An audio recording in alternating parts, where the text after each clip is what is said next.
Tapi begini Bung Andi, ketika seorang caleg yang masih sangat-sangat muda usianya, kesiapan mental dan akademisinya mungkin yang masih mengambang, Ya, ya. ini kan bisa berakibat fatal. Ya, Nah, ya. satu, ini kan terjadi tadi kan tak bilangin jomblang, Ya, terjadi ketimbangan, keseimbangan keseimbangan. kemampuan. Ternyata ASN dalam hal ini eksekutif jauh lebih piawai menguasai, Itu padahal secara administrasi awal aja, ya, bukan? berpengalaman. Ya. Sementara anggota DPR nanti adalah orang-orang yang masih masih patut dipertanyakan di berat kucing Ya, dalam karung kan gitu, Iya, nggak betul. jelas. Iya, betul, Uangnya betul. Nah, kira-kira Bung Andi, apa yang harus dilakukan Ya. oleh para caleg ini yang masih muda-muda ini? Apakah tetap ingin merumuskan sebuah mimpi-mimpi di atas mimpi-mimpi indahnya, Ya. ataukah mereka menyadarkan diri bahwa mereka belum saatnya atau belum siap untuk itu, atau Ya. bagaimana menurut Bung Andi? Iya, jangan sampai ternyata mereka-mereka yang masih muda, mereka-mereka yang masih membutuhkan ibaratnya daya tempa ya.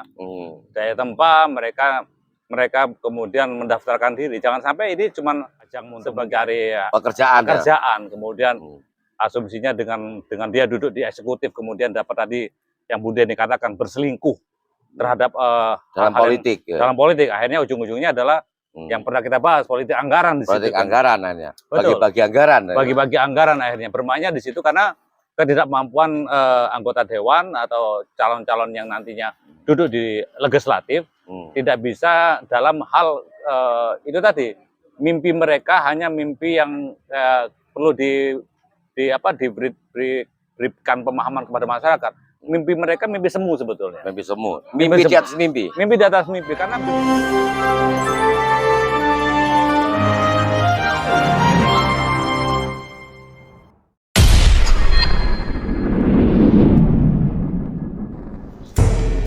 Assalamualaikum warahmatullahi wabarakatuh. Waalaikumsalam warahmatullahi wabarakatuh. Pemirsa, jumpa kembali dengan acara Ngobos, yaitu ngopi bareng obrolan santai.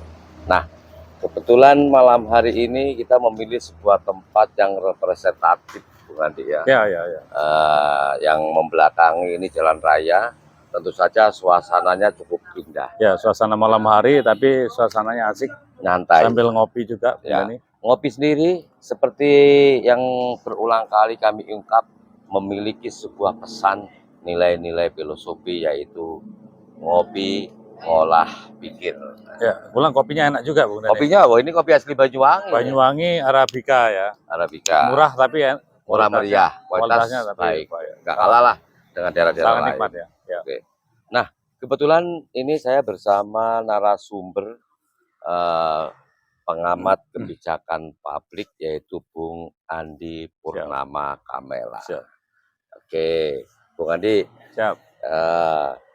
Malam hari ini kita ingin membahas sesuatu yang menarik. Ini kan baru-baru saja kita melihat penuntasan pendaftaran caleg, caleg serentak se-Indonesia. Ya, dalam rangka pesta demokrasi. Pesta demokrasi tahun 2024. Ya, betul. Nah, tapi gini, Bung Andi, ada sebenarnya yang sedikit agak memprihatinkan ya.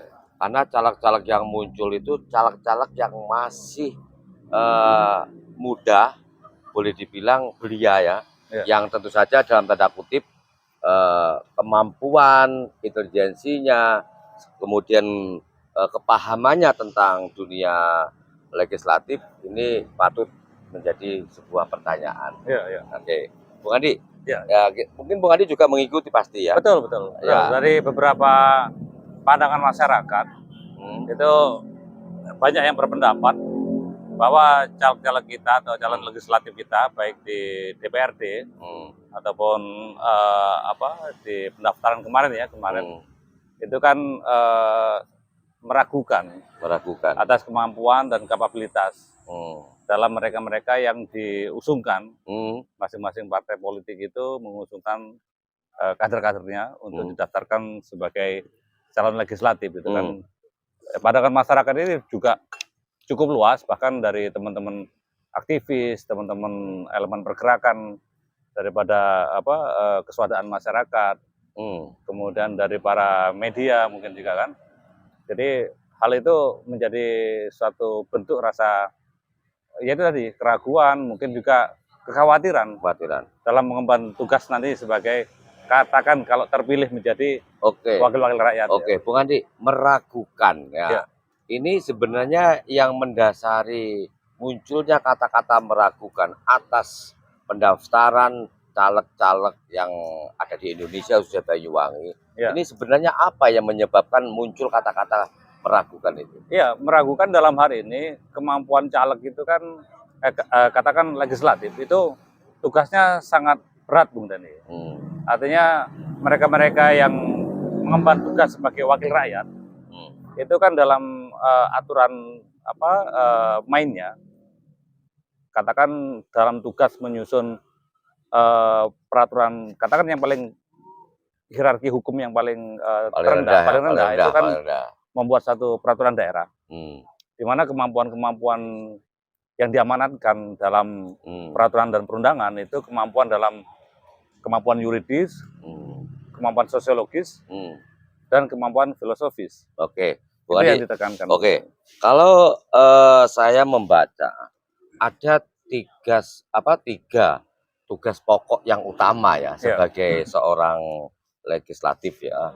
Ini yang pertama, ini menyangkut legislasi. Seperti yang barusan disampaikan oleh Bung Andi, legislasi ini kan berkaitan dengan pembentukan peraturan-peraturan di daerah. Kemudian yang kedua, budgeting atau anggaran. Nah, anggaran ini kan ada sebuah kewenangan oleh segenap anggota legislatif ini dalam hal penganggaran di daerah atau APBD. Kemudian yang ketiga, ini pengawasan, Bung Andi. Nah, pengawasan diri ini mencakup kewenangan untuk mengontrol ya, kemudian pelaksanaan perda apakah sudah sesuai apa belum, monitoring ya kemudian peraturan-peraturan lainnya serta kebijakan-kebijakan yang dibuat dan dilakukan oleh pemerintah daerah. Nah, sekarang begini, dengan kata-kata meragukan seperti yang diungkap awal oleh Bung Andi ini, apakah dengan caleg-caleg yang masih usia belia, yang tentu saja kembali ke dalam tanda kutip pengalaman dan kemampuannya itu mampu membawa tugas-tugas pokoknya itu. Pertanyaannya begini, sebenarnya untuk memenuhi tiga tugas pokok ini idealnya yang harus dipersiapkan sebagai seorang caleg itu apa menurut Bung Andi? Iya, jadi yang disampaikan oleh Bung Dani tadi itu dalam hal kemampuan penyusunan program legislasi daerah atau prolegda ya, atau yang sekarang itu disebut propemperda. Itu adalah kemampuan mereka dalam menyusun dan menerjemahkan turunan-turunan dari sebuah hierarki peraturan dan perundangan. Itu juga diamanatkan dalam Undang-Undang Nomor 12 tahun 2011 dan Permendagri 80 tahun 2015. Itu sudah diamanatkan bahwa bagaimana dalam menyusun dan merumuskan peraturan dan perundangan dalam hierarki terkecil sebagai tugas daripada wakil-wakil rakyat kita, itu sudah diatur, Bung Dani. Artinya aturan main itu, langkah-langkah dan aturan mainnya itu sudah diamatkan dalam undang-undang tersebut. Bagaimana seorang katakan yang mengemban sebagai anggota legislatif itu kemampuannya harus sampai kemampuan filosofis. Seseorang dalam mencapai ukuran kemampuan filosofis, menerjemahkan filosofis, itu adalah kemampuan keilmuan dengan rasionalitas dan nalar akademiknya itu sudah mencapai hal-hal yang sifatnya matang, gitu kan? Seseorang calon, kita tidak meragukan kemudahan seseorang dalam usia, tetapi rentang usia itu juga membawa terhadap kematangan kemampuan keilmuan, juga kematangan moralitasnya. Jadi mereka katakan dalam komisi-komisi tersebut itu kan sudah tupoksinya sudah jelas. Misalkan komisi 4 misalkan tentang pembangunan, komisi tentang katakan lingkungan, komisi tentang katakan birokrasi dan pemerintahan itu kan. Mereka itu terpilih atas kemampuan dan kapabilitas yang mumpuni. Katakan mereka-mereka yang mempunyai kemampuan filosofis itu harus lolos dalam hal kemampuan mereka memahami hal-hal yang sifatnya dasar. Sifat-sifat dasar ini misalkan, kemampuan dasar ini misalkan, mereka itu sebelum berfilosofi, mereka dituntut untuk kemampuan nalar. Kemampuan nalar ini rasionalitasnya harus sangat tinggi. Mereka harus dapat berpikir logika yang dikaitkan dengan peraturan dan perundangannya. Aturan mainnya dia harus jelas. Jadi kalau mereka ditempatkan dalam berbagai komisi, mereka itu sudah membidangi, berkompeten dalam komisi-komisi yang nantinya bakal diemban. Misalnya kan misi tentang kebudayaan, misi tentang infrastruktur, misi tentang ekonomi, misi tentang komisi tentang hukum, lingkungan misalkan. Kelola pemerintahan. Nah, mereka ini harus teruji di tengah masyarakat. Track recordnya juga harus sudah ada. Mereka sebagai katakan mendaftarkan diri atau didaftarkan diri oleh partai. Apakah benar mereka ini sudah hadir di tengah masyarakat? Oke, Bung Andi. Ketika hal itu begitu menjadi beban yang berat bagi calon anggota legislatif ya.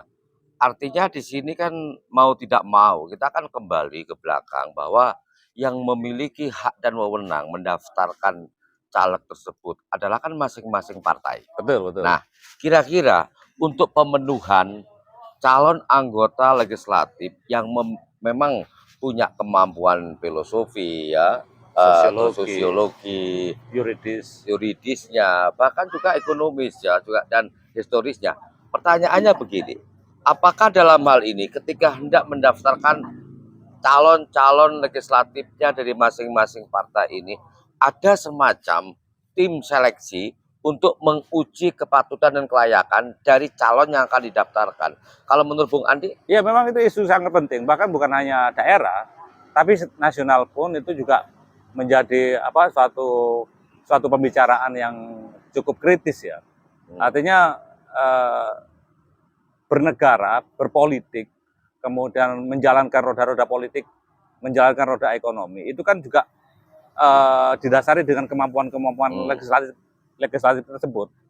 Kalau seandainya kemampuan mereka ini tidak mampu untuk katakan mempunyai kompetensi dan kapabilitas, itu juga akan berpengaruh terhadap bagaimana mereka membangun satu daerah. Misalkan dalam skala kecil, bahwa legislatif itu bertugasnya di katakan DPRD tingkat 2 misalkan. Nah, tadi Bung Dani, yang dikritisi oleh masyarakat, bagaimana partai-partai ini ketika dia menyodorkan sang calon legislatif, dipertanyakan apakah mereka tidak mempunyai kriteria asesmen gitu kan. Tidak mempunyai kriteria mereka-mereka yang katakan mulai dari kader sampai didaftarkan menjadi calon legislatif, apakah mereka tidak mempunyai analisa-analisa yang matang bahwa layak apa tidak. Sedangkan di tengah masyarakat sendiri, katakan satu desa, satu kelurahan, itu mereka yang mempunyai kapabilitas masih banyak, sangat besar. Tapi ketika muncul mewakili di katakan di dapil satu daerah pemilihan, itu yang muncul bukan orang-orang itu, gitu kan.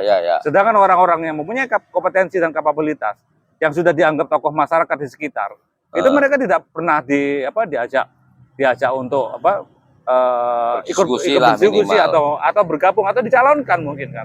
Karena mereka sudah terbukti. Sedangkan yang dicalonkan, maaf, dari pandangan masyarakat sendiri ya pertama satu mencibir juga ada Bung Dani ya. Mencibir, meragukan, hebatnya ya kita ya sangat maklum bahwa ini memang satu masalah atau problem di kepartaian. Bagaimana partai itu mempunyai katakan mempunyai mekanisme dalam hal merekrut baik kader maupun mereka-mereka yang akan didaftarkan sebagai calon legislatif. Ukurannya apa? Indikatornya apa? Moralitinya bagaimana?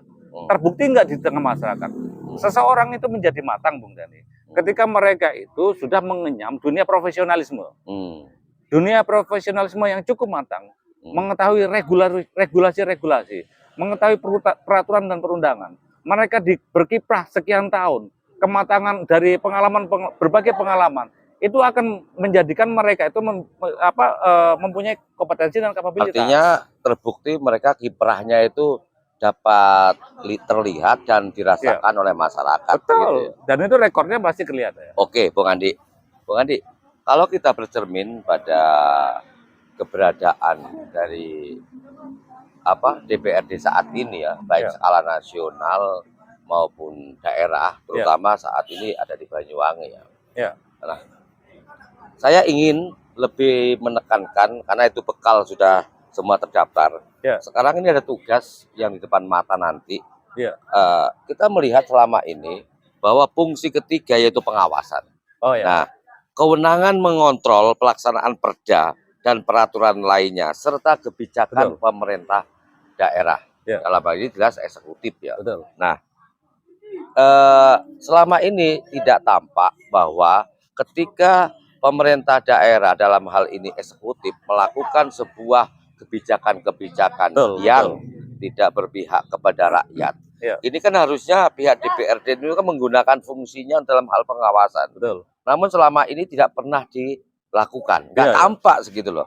Nah, jika misalnya orang-orang yang menurut Bung Andi tadi diragukan sebagai kompetensinya calon anggota legislatif, kemudian duduk di legislatif nanti, apakah justru ini semakin menjadi semacam dolanannya pihak eksekutif atau bagaimana ini? Betul.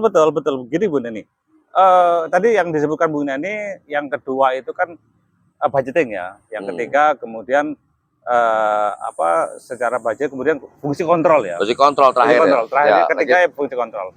Yang pertama adalah pro pemperda, yang kedua itu budgeting, yang ketiga fungsi kontrol.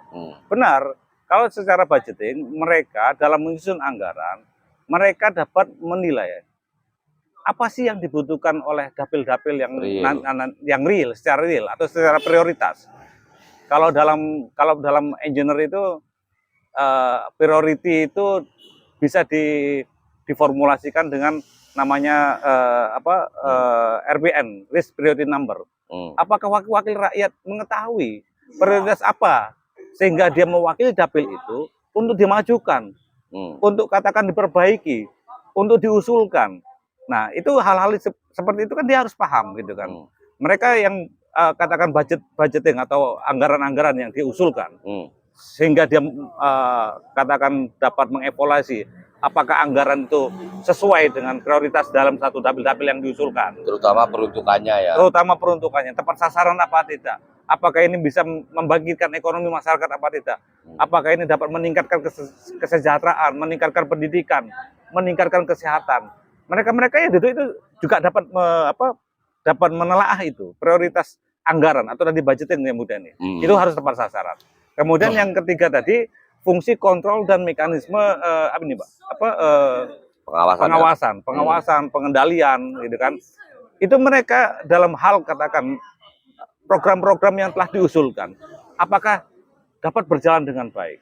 Jangan-jangan anggaran yang disahkan atau anggaran yang diajukan oleh eksekutif untuk dibahas bersama, untuk dirapatkan bersama sehingga menjadi properda yang disahkan, program legislatif daerah yang disahkan sehingga 1 tahun anggaran mereka dapat mengevaluasi hasilnya bagaimana.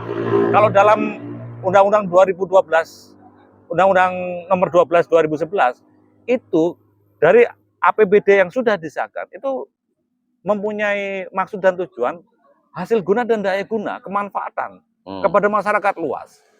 Mereka-mereka yang berpikir dan memformulasikan terhadap berbagai katakan properda sampai budgeting, sampai realisasi, sampai monitoring. Itu ibaratnya mereka harus paham semua itu, Bung Dani. Oke, Bu Andi, menyangkut pengawasan sekarang, Bu Andi.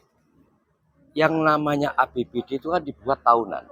Betul. Nah, berkenaan dengan anggaran, seperti yang Bung Andi jelaskan tadi bahwa setiap pos-pos tertentu ini kan arahnya kan untuk peruntukannya kan jelas. Ya. Nah, jelas.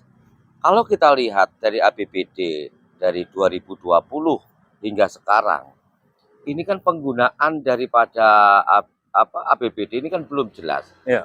Tidak adanya pembangunan yang nyata di tengah masyarakat, terutama untuk pemajuan Kabupaten Banyuwangi. Ya. Dan ini kebijakan-kebijakan ini kan yang membuat adalah eksekutif. Betul. Dalam hal ini bupati. Persetujuan daripada ini atas persetujuan dari legislatif. DPRD. Betul. Namun demikian, dari pihak DPRD ini fungsi pengawasannya nggak tampak dilakukan. Terkesan ada pembiaran. Padahal kewajiban DPRD untuk melakukan pengawasan apa sih kebijakan yang sudah dilakukan oleh eksekutif ini, toh selama penggunaan penganggaran ini adalah atas persetujuan lewat paripurna, ya kan? Nah, apakah ada potensi atau indikasi antara eksekutif dengan legislatif, di mana legislatif diam ini terjadi semacam perselingkuhan politik atau ketidakmampuan daripada legislatif, Bung Dan? Ya, ada dua pertanyaan. Pertama, apakah memang tidak ada kemampuan dari pihak legislatif? Kedua, ataukah sudah ada semacam perselingkuhan politik?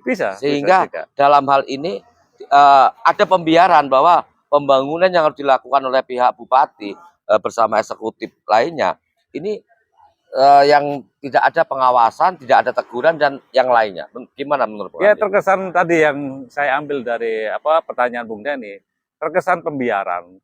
Terkesan pembiaran ini ada dua ini alasan, ya. dua asumsi ya, dia tidak mampu, tidak paham, atau mereka ibaratnya tidak punya kapasitas untuk atau itu. bagian tertentu melalui perselingkuhan politik tadi. Bisa juga dia mendiamkan karena memang tidak mampu, akhirnya mendiamkan. Dan saya lebih baik menuruti apa yang disodorkan eksekutif, sehingga tadi Bung Denny ibaratnya ada hal-hal yang sifatnya perselingkuhan. Ya, perselingkuhan itu akhirnya karena tidak mampu, akhirnya ya sudah saya nurut jenengan aja, menurut dari eksekutif aja. Ada bargain. Ada bargain misalnya. Ataupun mau mengkritisi, mau mengevaluasi, ya legislatif kita nggak mampu sampai ke sana. Tadi kalau seandainya itu menjadi, katakan tadi tanda kutip perselingkuhan, mereka yang duduk di legislatif, kemampuan mereka, kapabilitas dan kemampuan mereka itu dibandingkan dengan eksekutif. Bayangkan Bung Denny, ASN itu seleksinya sangat ketat sekali. Ribuan orang yang terpilih hanya sebagian, nggak sampai katakan 10-15% suaranya. Dari ribuan orang yang mendaftar. Kemudian persyaratan administratif dia. Katakan mereka yang mempunyai IPK tertinggi, Pak Anas pernah menyalonkan bahwa yang dapat menjadi ASN itu minimal IP kumulatifnya 3. Ya, minimal 3,3 katanya. Saya nggak tahu 3,5 apa gitu. Itu kan kemampuan akademik. Ya. Untuk ukuran administrasi saja di awal. Menyangkut intelijensianya ya. Intelijensi atau akademiknya atau keilmuannya. Minimal mereka berkuliah, mereka dapat unggul dalam keilmuan yang mereka tempuh. Sedangkan di legislatifnya, apakah ada seleksi yang minimal seperti itu? Nah, dari faktor awal saja, kemampuannya udah jauh berbeda. Apakah dia dalam rapat-rapat dia akan bisa mengimbangi? Jomblang berarti ya. Oke. Apa jomblang? Jomblang itu ya nggak imbang. Nggak imbang, gitu. Benar, nggak imbang. Berat sebelah. Berat sebelah. Akhirnya setiap pembahasan, mungkin suasananya akan lebih dominan dari teman-teman eksekutif ketika rapat dengar pendapat dalam penyusunan, perda-perda yang dibutuhkan. Itu mereka nggak imbang terhadap kemampuan intelektualnya saja. Malah bisa-bisa hanya jadi pendengar ya. Pendengar yang baik maksudnya. Pendengar, nurut, akhirnya ya wes ya Pak. Oke. Tanda kutip perselingkuhan tadi. Perselingkuhan politik. Oke, Bung Andi. Dengan kita berkaca dengan berkaca kita saat ini yang terjadi fenomenanya seperti itu ya.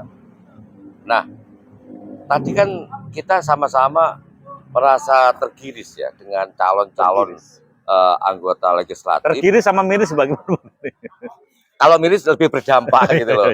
Kita tergiris karena melihat kasihan gitu loh.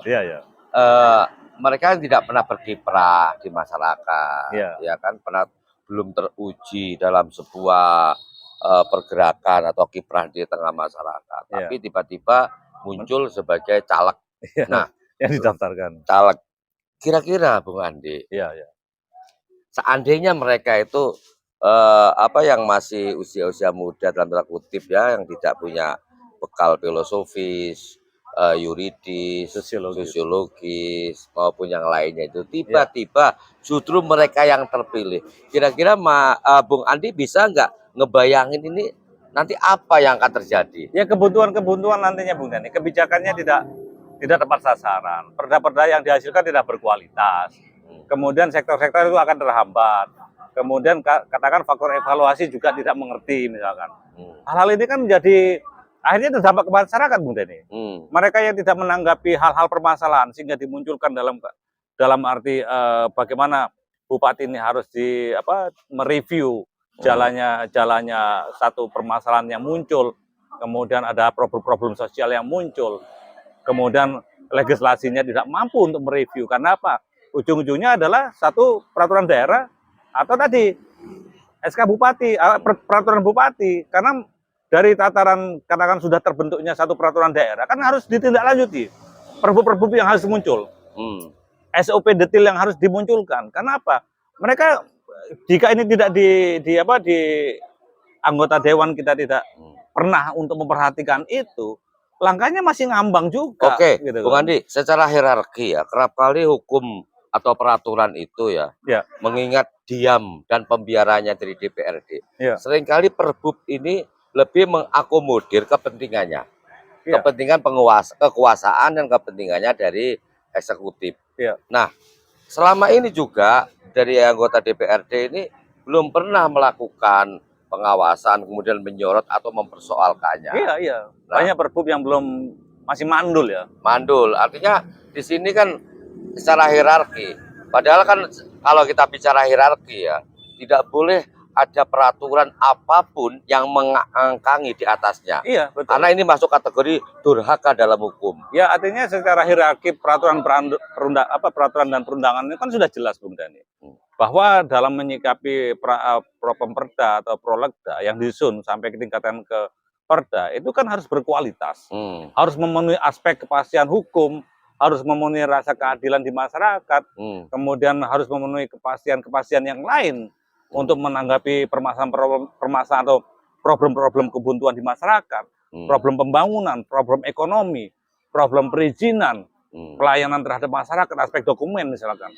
Ini kan juga harus menjadi rujukan sampai penjabaran di tingkat Perbub, Bung Dani. Sementara Perbubnya begitu katakan perda yang tidak produktif kadang dalam 1 tahun perda itu bisa berulang tahun, Bung Dani. Berulang tahun juga.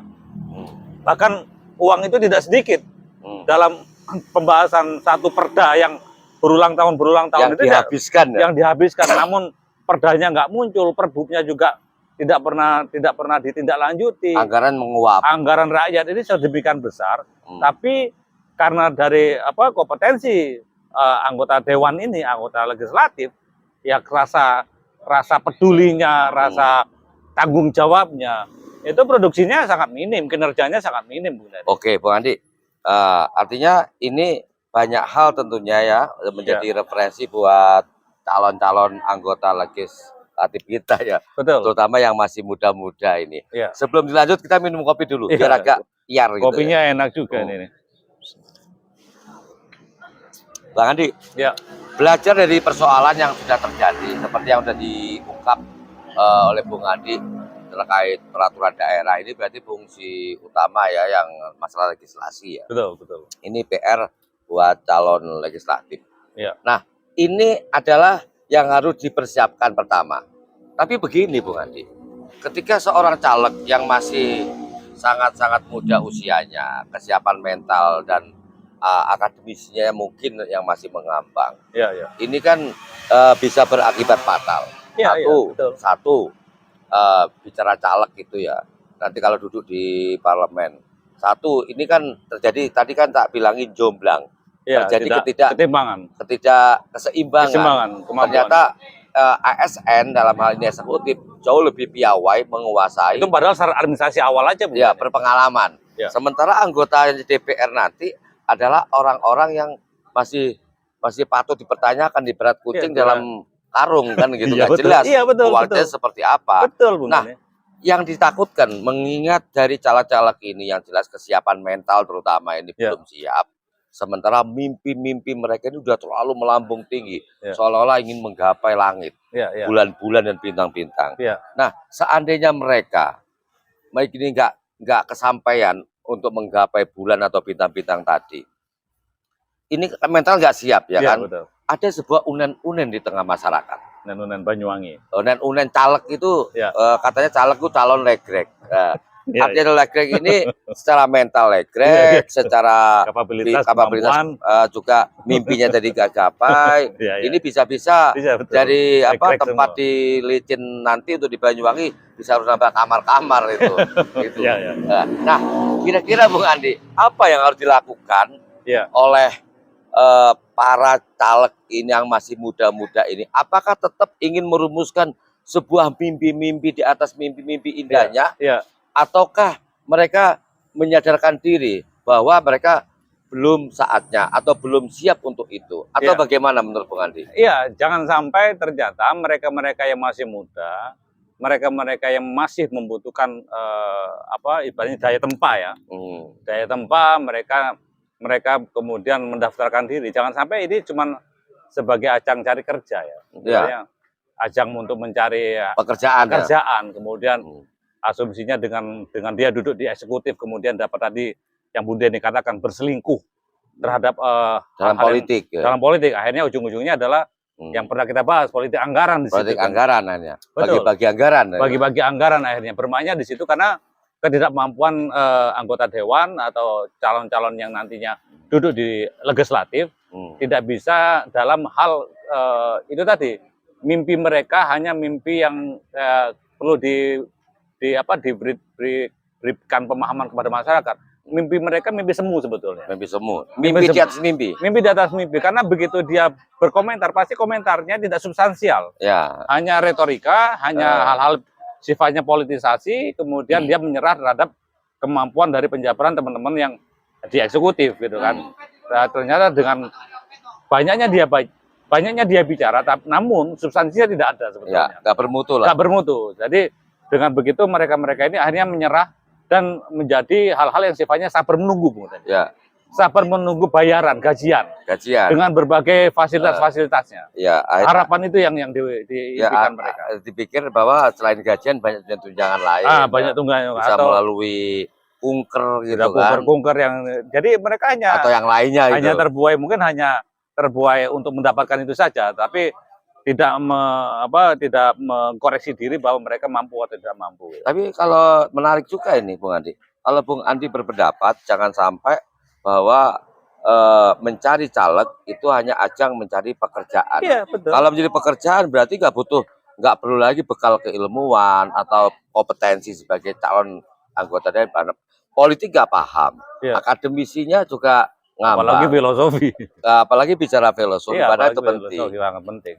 Oke pemirsa, memang alangkah bijaknya jika lebih awal seseorang menempa dirinya di kawah candra di muka sebelum melangkah lebih jauh, apalagi berhubungan dengan kebijakan-kebijakan publik dan langsung berhubungan dengan publik pula. Sehingga sebagai calon legislatif nantinya betul-betul mempersiapkan diri dengan segala kemampuan atau kompetensinya.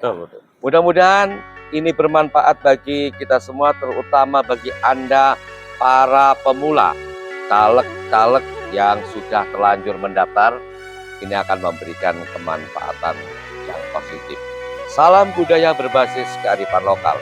Wassalamualaikum warahmatullahi wabarakatuh. Waalaikumsalam. Oke Bung Andi, kita ngopi lagi Bung Andi. Ayo, kopinya enak sekali enak. Kopi Banyuwangi. Ngolah pikir Mas. Betul.